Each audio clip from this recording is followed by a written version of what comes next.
Hello viewers, wherever you are, I am welcoming you again to this new episode.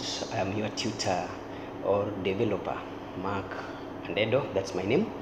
Welcome to my YouTube channel, a platform where every Tuesday we upload a video at least meant for training and development in relationship to the work. Searching of work, getting work, maintaining it, performance and development, and all those sorts of issues when it comes to job market, it is found in this channel.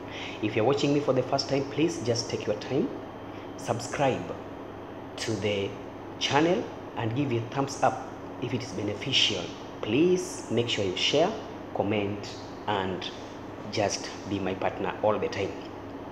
Today, very quickly, I want to talk especially to the leaders. Last time we talked about leadership skills, how to deal with a hard team or a difficult team, that is team which is full of people who are difficult to deal with. Either they are rowdy, they are low performance, they don't follow simple instructions, they believe into their simple logical things they can't follow, and possibly they are not good at timings and all that. That's a team difficult to deal with. Today I want us to move on forward, at least to apply some managerial or leadership skills when it comes to the project management.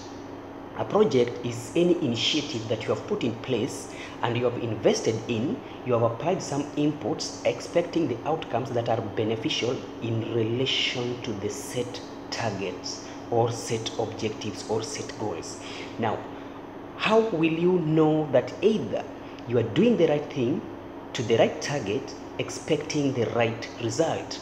You cannot be in a position to know that unless you are able to do what is called the process analysis and then the outcome, and then in comparison to the set targets before you sit down and either celebrate the achievement or down look upon yourself in terms of losses. Now, that process in job market, we simply call it monitoring and evaluation processes, or the system.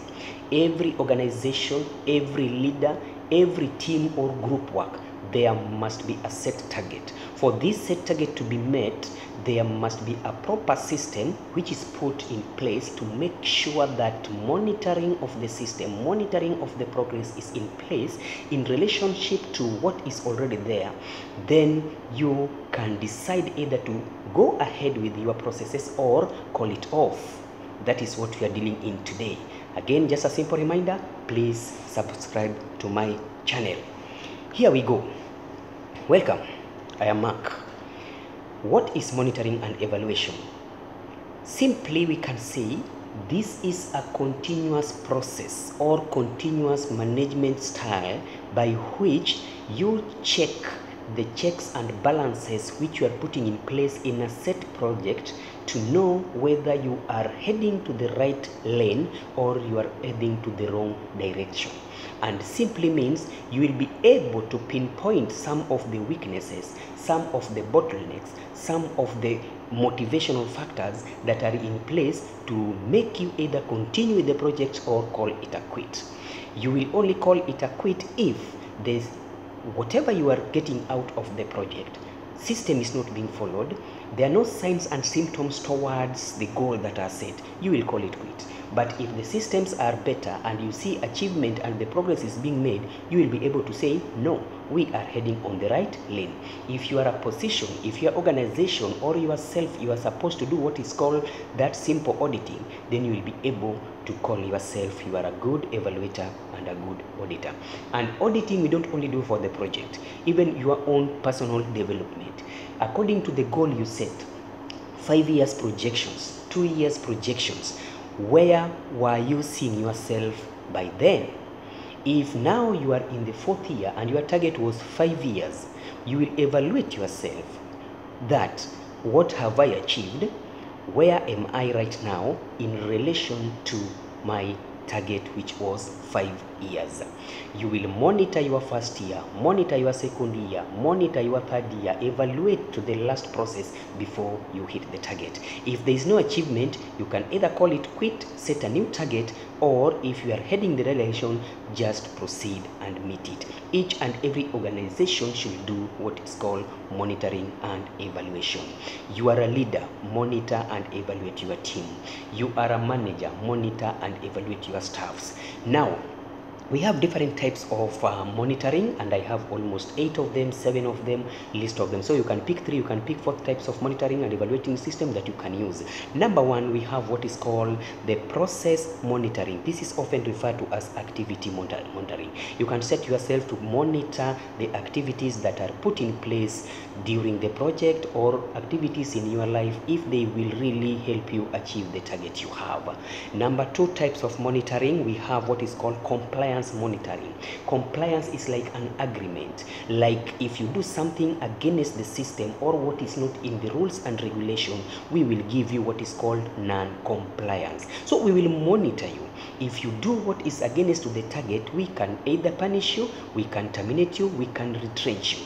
But if you are complying, we monitor and get that you are complying, we will allow you to proceed with the former groups. Then we have the context monitoring, we have the beneficiary monitoring, we have the financial monitoring, because again you have to monitor your finance, the usage of your finance, where you are going to invest your finance. You have to monitor and evaluate how useful or how beneficial is it if you apply such a given amount of finance in a given sector, and what will be the end outcome.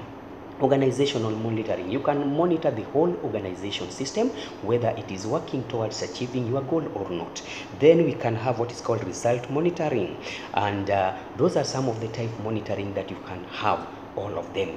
Let's go to main key points when it comes to monitoring and evaluating or evaluation system. 12 key components of monitoring and evaluation. When we are doing what is called monitoring and evaluation, what are some of the contextual factors that are involved in the process of monitoring and evaluating? Remember, to monitor and evaluate, these are daily activities, in fact momentum activities. Each and every progress you make, you have to monitor it, you have to evaluate it. Evaluating is like auditing. Monitoring is sitting and observing whether you are heading in the right direction or not. You must do that as a leader, you must do that as a good staff who is heading to develop and perform. If you don't do that, you will not be able to say whether you are moving forward, whether you are improving, or you are stagnant at the same point. Let's continue. Let's see these components, and very quickly because of time. Very fast, point number 1, we are talking about the components of monitoring and evaluation. Number 1, organizational structure with ME function. You cannot practice monitoring and evaluation if your organization is not structured in the form of monitoring and evaluation. In short, what I'm trying to say, for you to do monitoring and evaluation, inside you, there must be a character, there must be a personnel of auditing nature. In your company, there must be a branch or a sector that's specifically meant to do this function of monitoring and evaluation, because it is not only a one-time duty, it is a progressive duty that throughout the lifespan of that company, lifespan of your lifestyle, you must be doing this every momentum. So there must be a special part or special department dealing with monitoring and evaluation. Component number 2 of ME.